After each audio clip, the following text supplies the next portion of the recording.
Welcome to the end. This summer, I played Undertale for the very first time. I was instantly caught by the simple but charming art style, incredible writing, and, of course, some of the best music I've ever heard. Like, literally, I think I've listened to the Undertale soundtrack more times than my regular playlist now. Anyway, after completing my first blind run, which turned into a killing everything on sight neutral ending, and my true pacifist run, I decided to complete the trilogy by also doing the infamous Genocide run. This run is popular for both forcing you to murder beloved characters, but also for its modified Undyne boss fight, and of course, the silliest man of all, Sans Undertale. I was told that the bosses in this required a lot of hand-eye coordination and timing based on distance. Here's why that's a problem. I was born with amblyopia. You might know this better as a lazy eye. However, it doesn't just make me look funny. It has severely impacted my vision, depth perception, and distance determination my entire life because of how it devolved as I grew up. I'm not gonna go into details on how that's been tough because you're just here to see me kill Sans, but essentially, that makes this run 200 times more difficult for me. With all that out the way, let's take a dive from Mount Ebott and say hello to our favorite goat mom. Oh, also, I named my character Hades because I love Greek mythology, and I actually have a musical anthology out. It's still releasing, so you should check it out. Yeah. Okay, let's start for real now.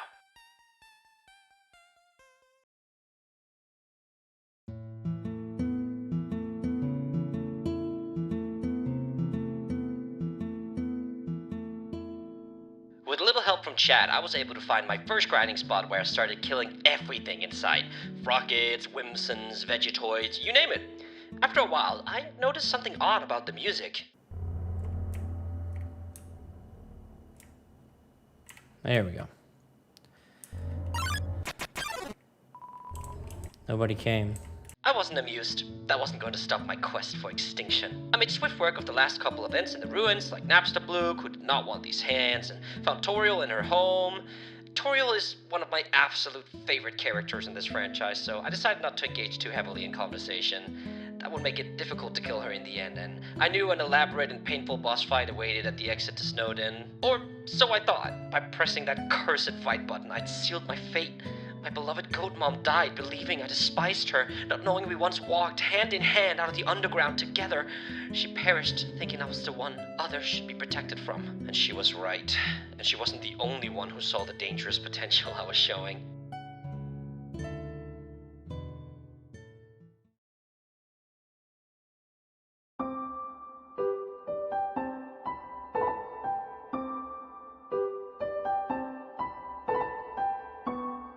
After already completing this game twice, I knew which bony fella awaited me at the beginning of this zone. I was actually pretty excited to see him again. Seeing Papyrus approach, I was ready to hide behind the conveniently shaped lamp like I'd done for my previous playthroughs. I can't move.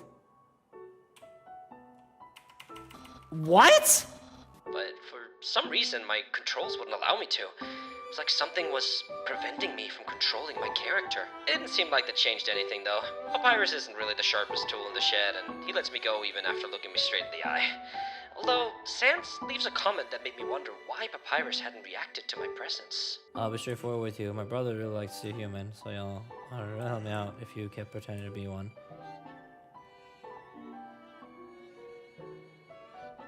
After that, I was left with a shocking discovery. 16 left! Huh? The run had truly begun. Chad had informed me that the best spot to grind for this was just before Snowden Town, so I decided to push forward to indulge in the traps Papyrus had prepared for him. Sorry. I was under the impression that this part of the game was exactly the same as my previous run, so I didn't really bother turning off my Magnus Archives and running in the background while grinding, but once again, something peculiar happened.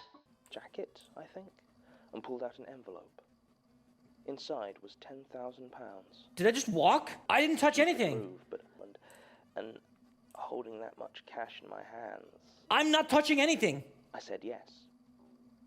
I was really starting to wonder just what journey I had embarked on this time around. I continued to skip puzzles until I made it to the iconic dog duo.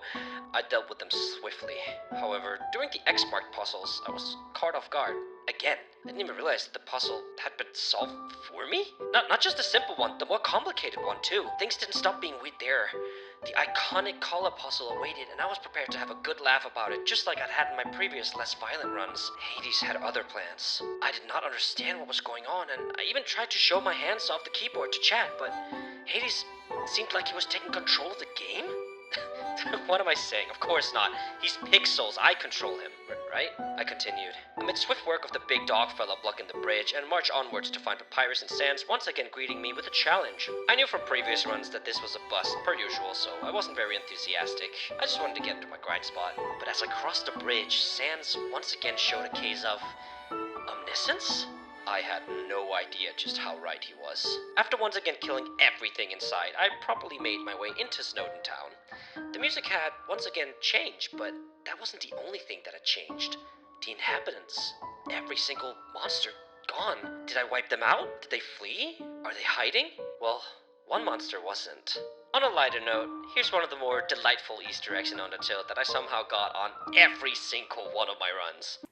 Oh, it's the wrong number song.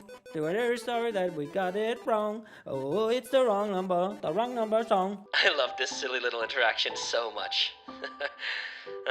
Anyway, back to murder. The time had come to face Papyrus. In my neutral run, I'd killed him in my very first try, and in my pacifist run, I went on a date with him. Yet don't ask.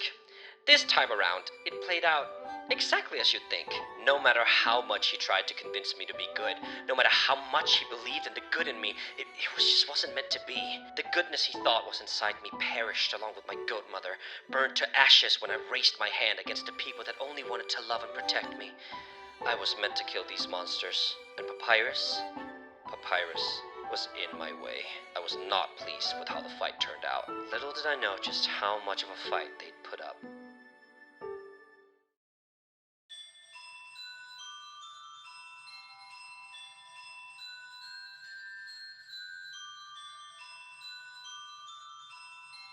I started off this aesthetically pleasing zone with a simple question. What's up, monster? Can I kill Monster Kid? I think you know the answer to that. 16 monsters were in my way. Or rather, 17. I knew it was time to face her soon. She'd given me a lot of trouble in my other run since her fight relies a lot on hand-eye coordination. Truthfully, I was dreading it.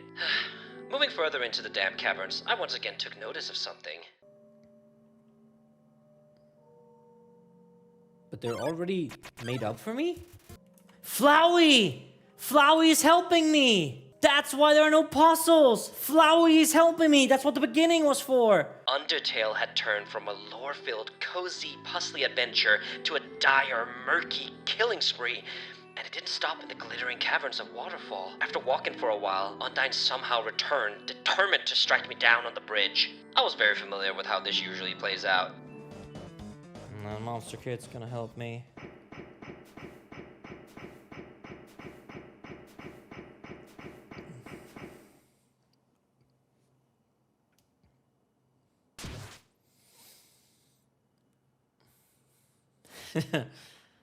So silly. Venturing deeper into the zone, I found my save point along with a weirdly different echo flower. It's strangely silent. It sure was. Continuing on, striking down any monster I encountered, stopping to play some piano in honor of my helper, walking with Monster Kid in the rain, enjoying the view of the castle, getting a boost up a cliff, and facing another Undyne encounter, I finally fell down into the dump. The infamous ruler of these parts awaited me. In my previous encounters, I was not able to touch him, but this time around, it was different. Oh. Oh no.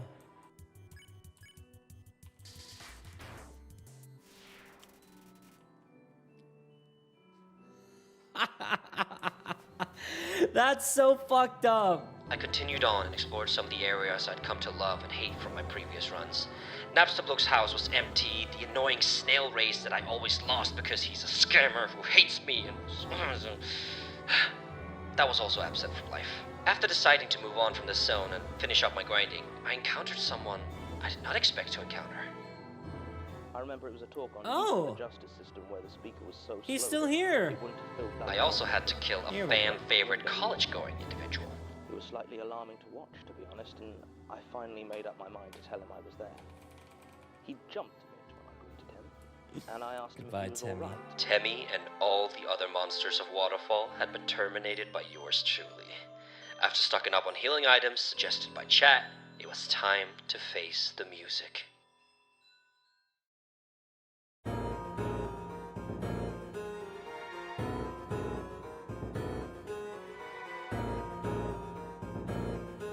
My genocidal tendencies had not gone unnoticed, and a particular night had continuously tried to put an end to my endeavors.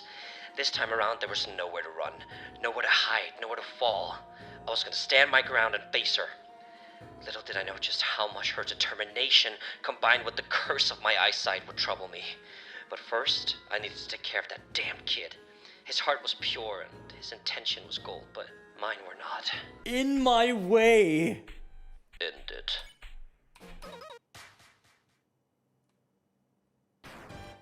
Oh! The first modified boss fight of the Genocide run blocked my path. Undying, the Undying. Here's where my eye disability really gives me a hard time. Undying has 4 mechanics. Arrows, spears, even more spears. The arrows rely on you seeing which one is closer so you can move your protective line towards it and block it. The first spear mechanic relies on you seeing the path the spears are thrown. The second spear mechanic relies on you dodging between 3 sections of the box to not get impaled from the bottom of the box. The final spear mechanic relies on you finding your way out of an enclosing circle by determining where the holes will be after they get closer to your soul. Basically, most of these mechanics are based on distance determining. Remember what I said in the beginning? I was only able to accurately predict the second spear mechanic as I could pick between 3 designated zones to dodge. That one had nothing to do with distance, thankfully. The others? I know what you might be thinking. Hey Casper, the nearest arrow will be red on the first mechanic, you can use that. Spoiler alert, no it's not. I'm not sure if it was my game or if it's just a troll integration, but after attempting to follow the red arrow for multiple turns, I realized it just wasn't reliable. I had to learn this fight and beat it purely by muscle memory. I spent the rest of my first Genocide run stream trying to kill the Undying. I did not succeed. It took me ages of learning mechanics, listening to the banger that is Battle Against the True Heroine, frustrations, despair, and anger, and finally, on attempt 21.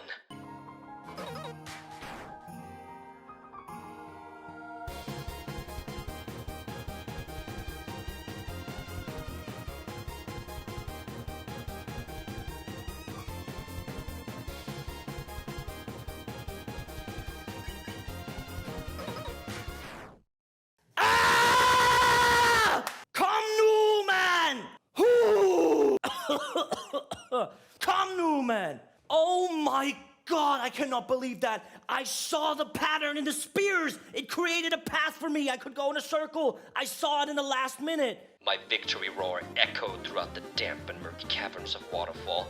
Their last line of defense, the true heroine, the Undying, was dead by my hand. And all of that with an eye disability. Give me some credit. Undying's final words were chosen carefully. Rest well, Monster Warrior.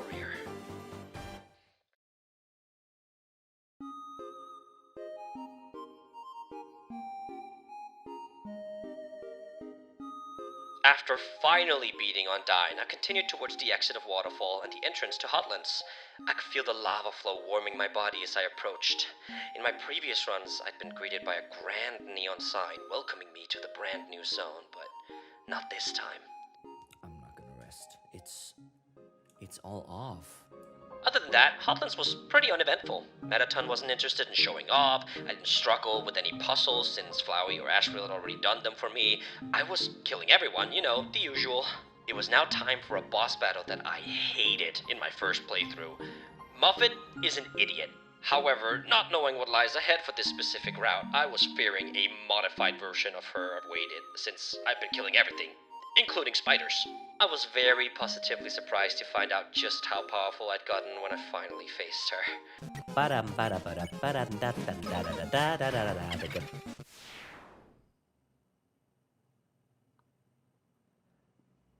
Okay. So long, idiot spider. I made it to the hotel, which, just like every other godforsaken place, was abandoned, except for a super nifty salesman who allowed me to stock up on healing items. At this point, I was fearing the Metaton fight. I'd been told by my friends and by Twitch chat that this was one of the toughest ones of the Genocide route. Metaton was the boss I had the most attempts against on my first blind playthrough of the game, so I was not looking forward to spending days against his modified version. I quickly learned to never trust my friends or chat ever again. It's showtime. Let's see true form Mediton. Oh, wow! Peak! Okay, we are gonna be doing this. I'm gonna be streaming for like around 2 hours. I need to go to the grocery store around 9. So, let's kill him. Whoa!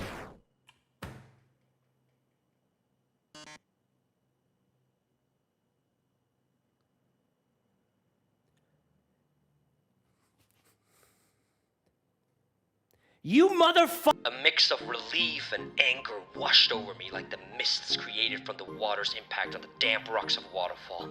I knew exactly what that meant for what was coming up. He awaits.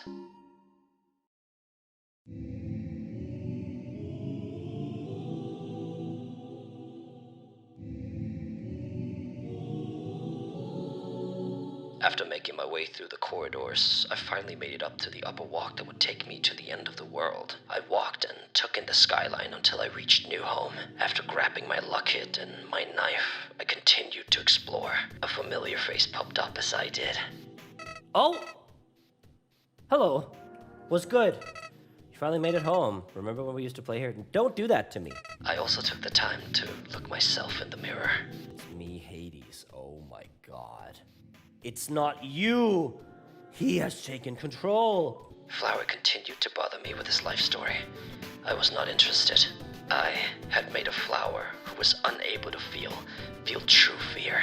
Before I entered the final corridor, I remembered how I felt when I finally equipped my knife and my locket. The time had come.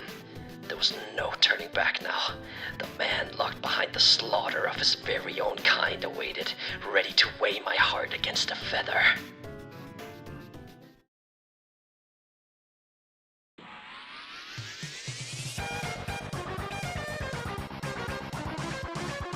I stepped into the golden corridor that had brought me no trouble in my previous runs.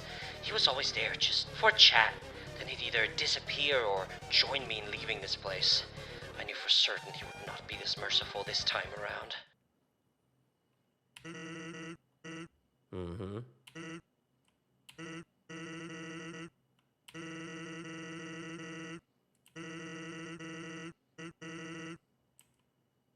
I'm not moving.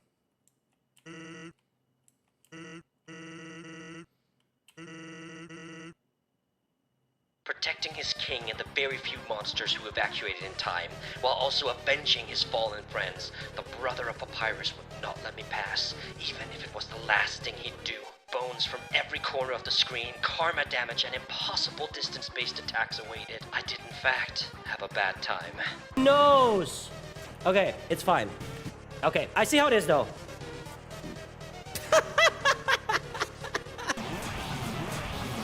Damn it! Until, finally.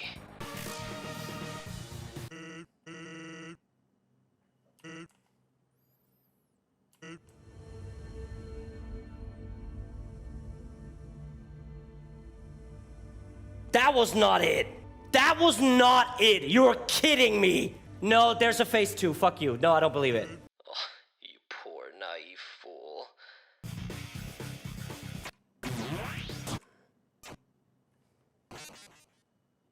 I ended the stream with victory seeming so far beyond my grasp. After some rest, I jumped back in to face him. Again and again I challenged his mocking tone. Again and again I failed.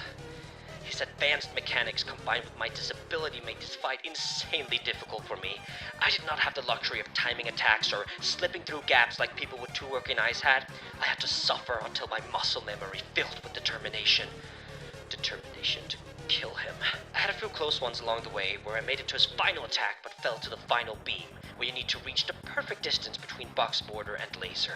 65 times he slaughtered me, sent me back to my save point. 65 times he humbled my determined spirit. Until finally, amongst the company of my friends,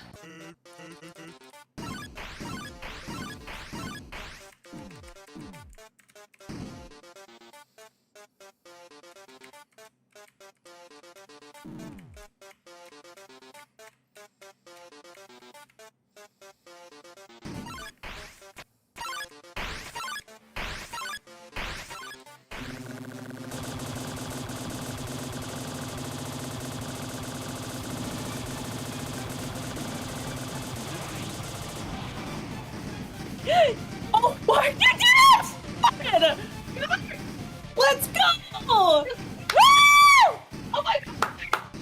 Yay! Oh my god, yes! You did it! Look at my health. Oh my god, yay! Oh, it always gets you down to the one. It always gets you Okay. down to the one.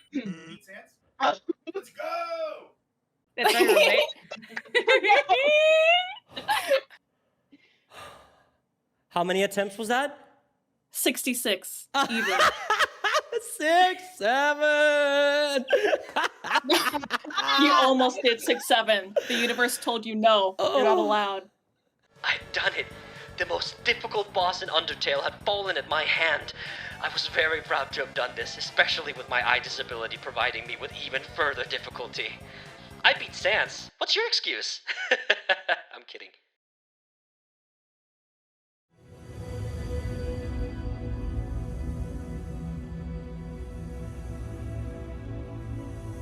Asgore has always kind of been a pushover in my runs. In my neutral route, I beat him in my first try. In my true pacifist route, Toriel took care of him for me. I had no idea what I was walking into, but I was very excited to listen to my favorite track of the game. The game had other plans.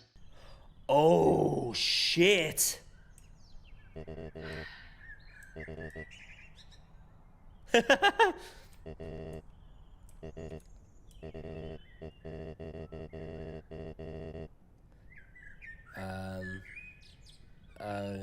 Yeah. You cannot tell. Oh. What?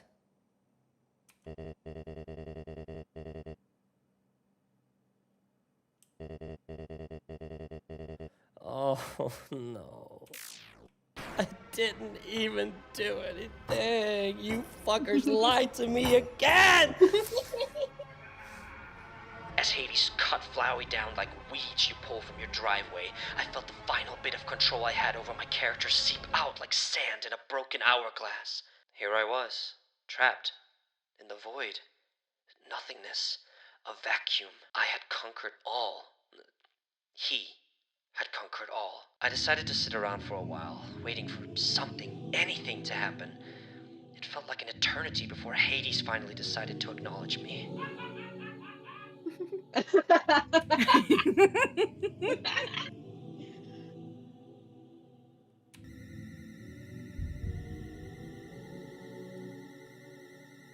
Dude, read your lines. Thank you. Your power awakened me from death. Oh, that is such terrifying. Why did I pick that name? My human soul. My determination.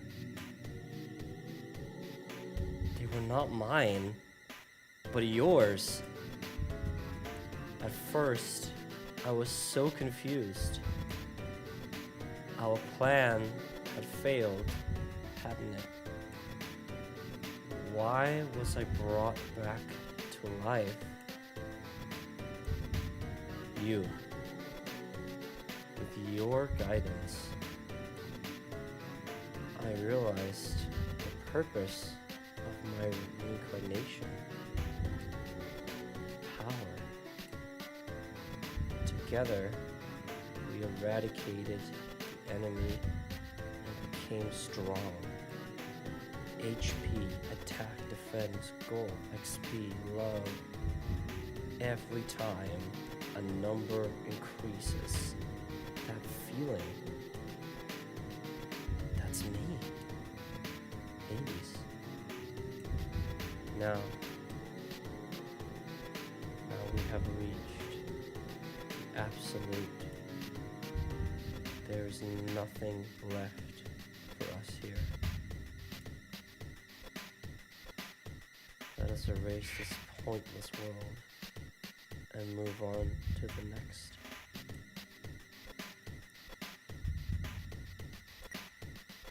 You have the Well, power you erase now. the world, you erase them. Yeah, exactly. You have enough power to erase the world. Oh, How curious. You must have misunderstood.